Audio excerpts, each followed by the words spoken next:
ကျွန်တော်နာမည်ကတော့ပါတက်ကတော့33နှစ်နေတာတော့ပဲခူးတိုင်းလမ်းမှာနေပါတယ်ကိုမိုင်းကတော့ပတ်စတကူပေါ်တာဆွတ်ခံတဲ့အချိန်တော့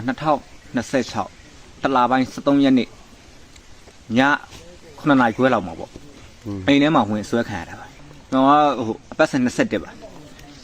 တင်နန်းကာလာတော့2လခွဲဟုတ်2လခွဲတက်ခဲ့ရပါတယ်သူတို့ကဒီ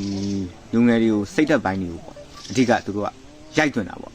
ဒီတပုံတွေကိုမင်းတို့မှမတိုင်ငါတို့မနိုင်ဘူးပေါ့သူအဲ့လိုလည်းပြောပါတယ်နောက်ပြီးတော့ဒီကျွန်တော်တို့အခုလိုမျိုးမင်းတို့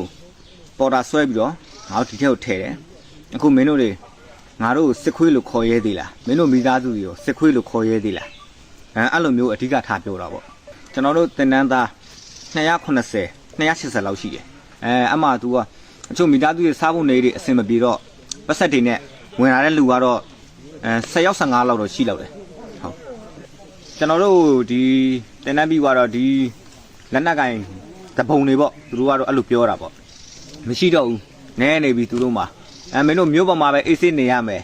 ဂိတ်တွေမှာပဲနေရမယ်ပေါ့အဲ့ဒါကိုတချို့မသိတဲ့ဟိုလူငယ်လေးတွေကလည်းအဟုတ်ကြီးတွေမှတ်ပြီးတော့ပေါ့နားတဲ့ရိုက်သွင်းထားတော့ငါတို့ဂိတ်မှာဆိုအေးဆေးပဲပတ်ဆက်တွေလည်းရမယ်အဲ့လိုမျိုးတွေပေါ့အခုကျွန်တော်တို့ပြီးလဲပြီးတော့ကျွန်တော်တို့ကဒီအခြေတန်းပေါ့ဖာပုံရောက်လာတာပေါ့ကျွန်တော်တို့ဟုတ်ဒီတရင်မှုကိုကျွန်တော်တတ်ဖို့ကကျွန်တော်ဒီအခြေတန်းကိုစထွက်လာတဲ့ဒီကမောင်မောင်းမှာပေါ့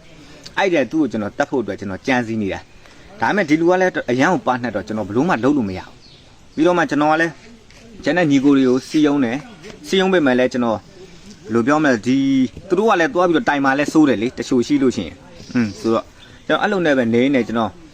သူများထက်ပို့ပြီးတော့မှကျွန်တော်ပို့စူးစမ်းပြတာပေါ့ကျွန်တော်အမှစူးစမ်းပြတဲ့အချိန်မှာသူကကျွန်တော်ယုံပြီးတော့မှပစမန်းခန့်လိုက်တယ်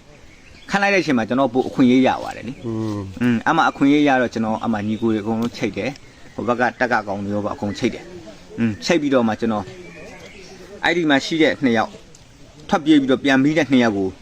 သူတို့25ရက်နေတက်မယ်ဆိုပြီးတော့မှအဲ့လိုမျိုးကျွန်တော်ကြားတယ်ပေါ့ကြားတဲ့အချိန်မှာကျွန်တော်က21ရက်နေ့ညကိုကျွန်တော်ဒီကောင်တွေကယ်ထုတ်မယ်ဒီတရင်မှုပဲကျွန်တော်တခါတည်းအပြည့်ရှင်းမယ်ဆိုပြီးတော့မှအဲ့လိုမျိုးကျွန်တော်စီစဉ်ခဲ့တာကျွန်တော်စိုးရင်ခဲ့တယ်ဒါကျွန်တော်စိုးရင်တာကဒီကျွန်တော်ရဲ့ဒီကျွန်တော်နဲ့အတူလိုက်မဲ့ညီကိုတွေကိုအဲ့လိုမျိုးပြန်မိမှာပေါ့နော်ကျွန်တော်အတော့ကတော့ကျွန်တော်အရင်မစိုးရင်ဘူးကျွန်တော်ဗာပဲကျွန်တော်မှတနက်ရှိတယ်ကြီးလဲအပြေပဲဆိုတော့ဒီကောင်တွေတက်လာတာနဲ့ကျွန်တော်တို့ဒီတရင်မှုကိုတက်နေတဲ့အချိန်မှာအထုပ်ဘိုးတွေနဲ့ပြင်ဆင်နေတဲ့အချိန်မှာဒီကောင်တွေတက်လာလို့ရှိရင်ကျွန်တော်ပြစ်ဖို့ကအစင်သင့်ပဲလေကျွန်တော်